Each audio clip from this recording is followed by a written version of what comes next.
Halo kita harus balik lagi di channel Hobi Kidal. Kali ini aku masih main di lapangan Bentul.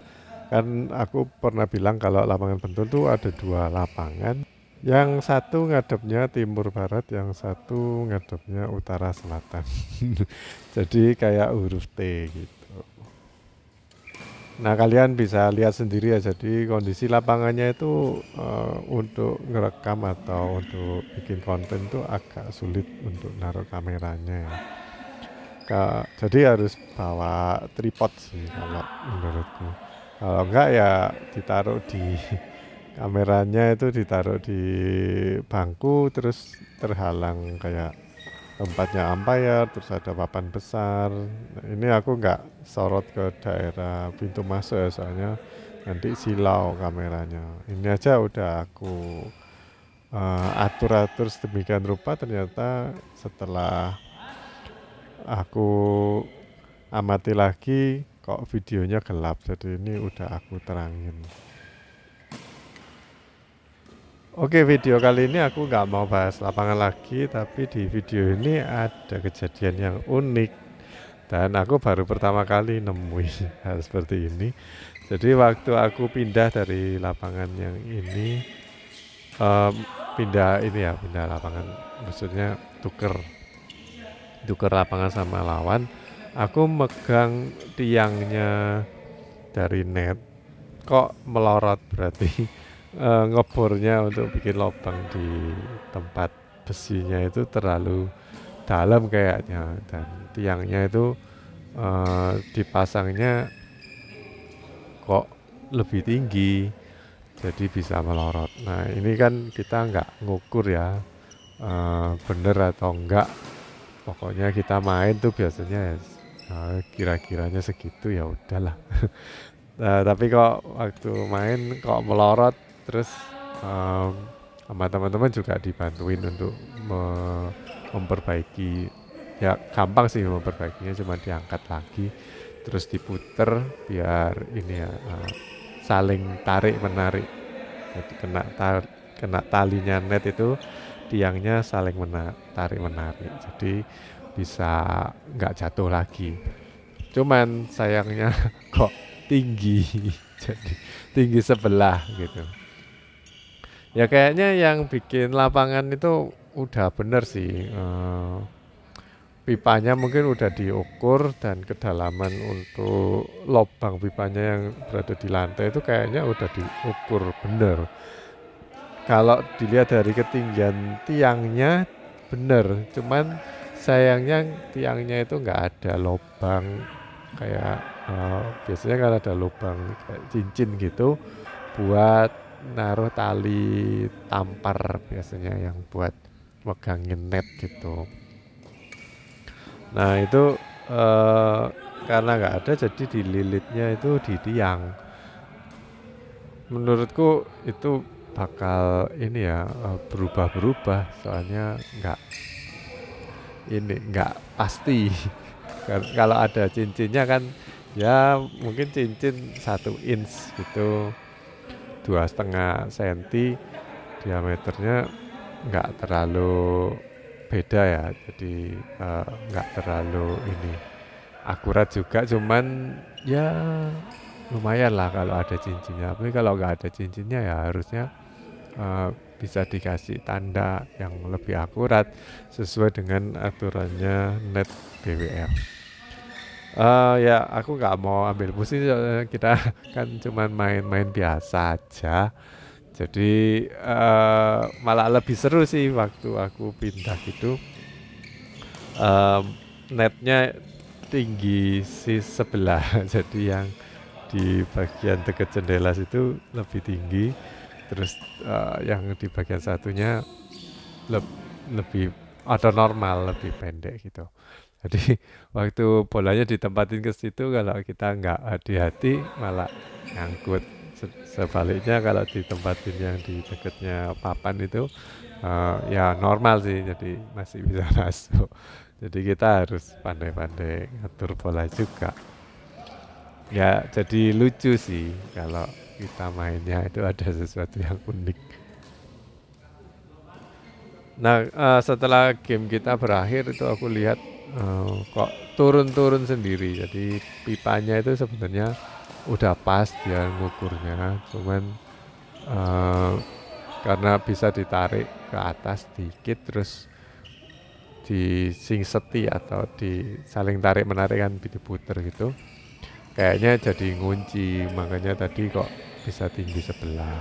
Tapi waktu aku memperbaiki sama teman-teman, waktu aku turunin, waktu ini ya pipanya turun kok kayaknya terlalu turun gitu. Jadi sebaiknya memang diukur pakai meteran. Ya sayangnya kita kan nggak bawa ya kalau pemain badminton masa bawa meteran kan nggak mungkin.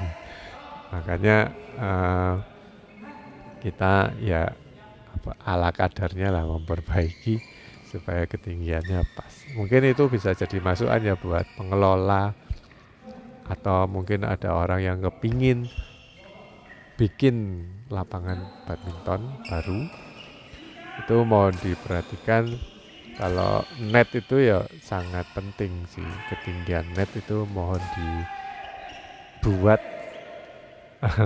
pipanya atau mungkin disiapin entah lubangnya atau apanya supaya ketinggiannya itu akurat sesuai aturan BWF.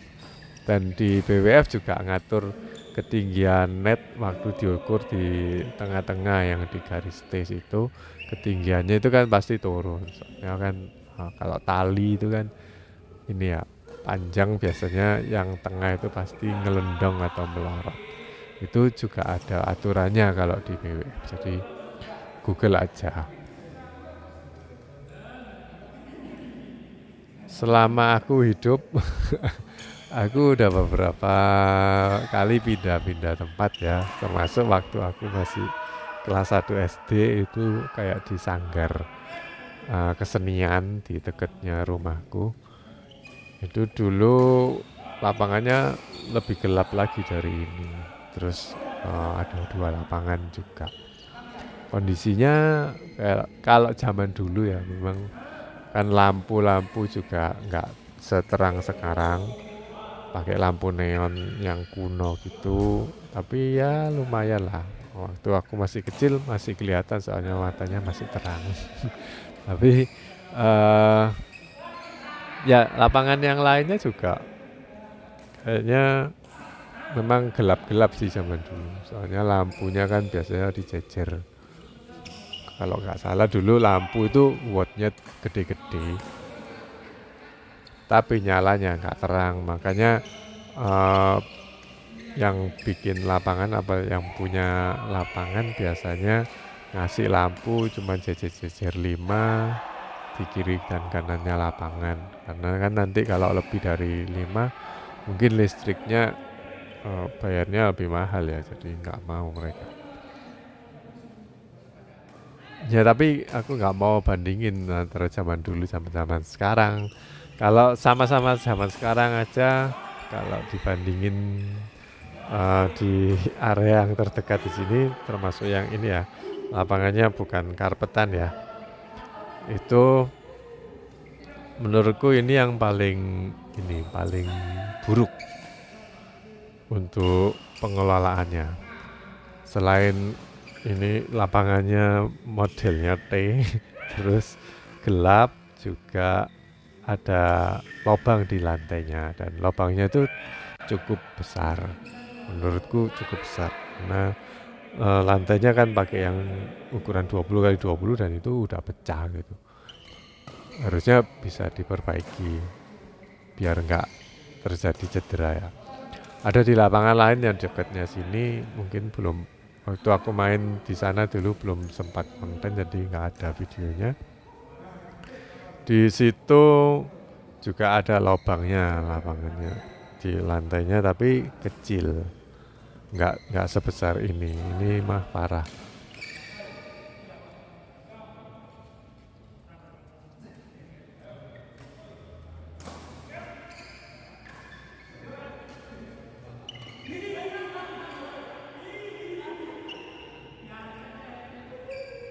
Nah ini dia kejadian yang aneh. Jadi aku tarik kan, memang sempit ya di situ. Ada tiangnya, lampu juga. Terus aku kan pegangan biar nggak jatuh gitu. Ternyata waktu aku tarik kok melorot tiangnya, tambah ambles ke bawah. Apakah tadi itu kita mainnya ketinggian netnya terlalu tinggi atau memang yang bikin tiang besinya kurang? Ya, itu aku nggak tahu karena nggak bawa meteran ya. Ini mungkin di kamera nggak seberapa kentara ya, tapi setelah diperbaiki itu kelihatan banget kok kalau kita main gitu. Yang di bagian barusan aku kenet tuh yang normal, yang di sebelah sana itu lebih tinggi. Mungkin sekitar 10 sentian ada itu untuk ketinggiannya, jaraknya. Nah mungkin kalian mau berbagi silahkan tulis di kolom komentar. Apakah pernah nemui kejadian-kejadian unik sewaktu di lapangan?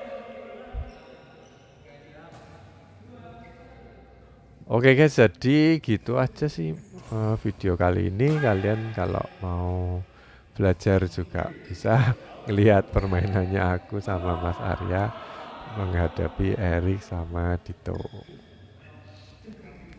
Walaupun kita mainnya santai ya, aku sama Mas Arya mainnya santai, tapi mohon dilihat flashing-flashingnya, jadi nggak sekedar nyemes. Aku lihat Mas Arya yang lebih banyak cover ya lapangan di sini.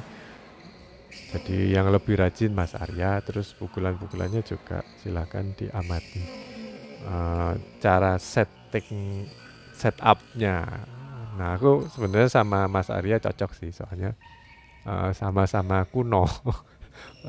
Jadi sama-sama punya kayak pola permainannya itu mirip-mirip caranya kita untuk ngolah bola dulu sebelum nyerang itu cocok aku sama Mas Arya, jadi kayak nggak ada sesuatu yang kaget. Mungkin sekitar 80-90% lah aku bisa tahu maksudnya Mas Arya itu mau naruh di mana, terus aku harus jaga di mana tuh tahu. Dibandingin sama anak-anak yang baru yang mungkin punya teori sendiri atau mungkin punya pola permainan sendiri, biasanya aku gak cocok. Tapi kalau sama Mas Arya masih cocok. Oke guys, jadi gitu aja video kali ini. Selamat menyaksikan sampai akhir. Sampai jumpa di video berikutnya. Bye bye.